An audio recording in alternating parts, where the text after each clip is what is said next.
Good day, students.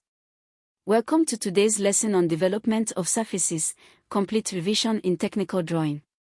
This lesson is part of your SS3 Senior Secondary School curriculum, approved by NERDC, the National Educational Research and Development Council of Nigeria.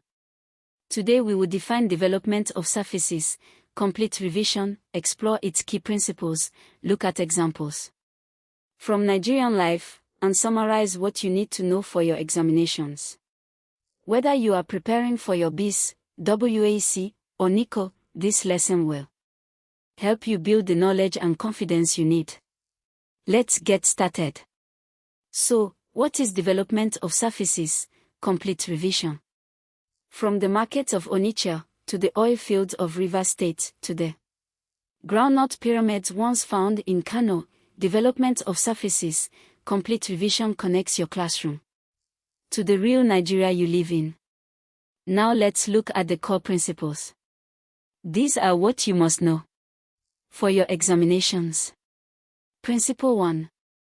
This is the basis of development of surfaces, complete revision. It tells us what development of surfaces, complete revision is, where it comes from, and what it applies to. Make sure you write this in your notebook. Now, examples. This is where learning becomes real. Example 1.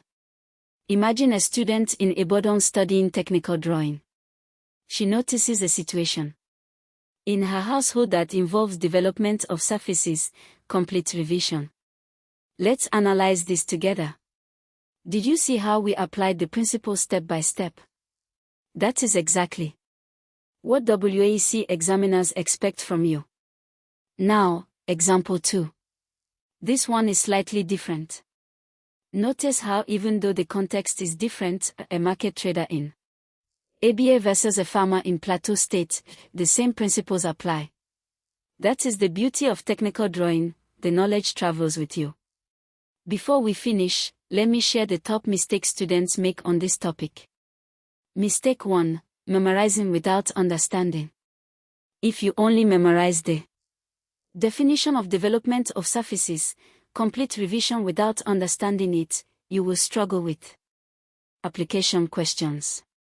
Always ask yourself, why is this true? Mistake 2. Ignoring Nigerian examples. Nigerian examiners expect you to connect your knowledge to local context. Practice giving Nigerian examples for every concept you learn. Mistake 3. Skipping diagrams. Many marks are available for neat labeled diagrams. Never skip this. Excellent work today, students. Let us review what we covered. Keep studying hard. Visit Litech Academy at academy.litech.com.ng for more NERDC-approved lessons from JSS 1 to SS3, all subjects, all terms. Powered by Litech Solutions Limited. Nigeria's future is bright because of dedicated students like you. Good luck in your examinations. Until next time.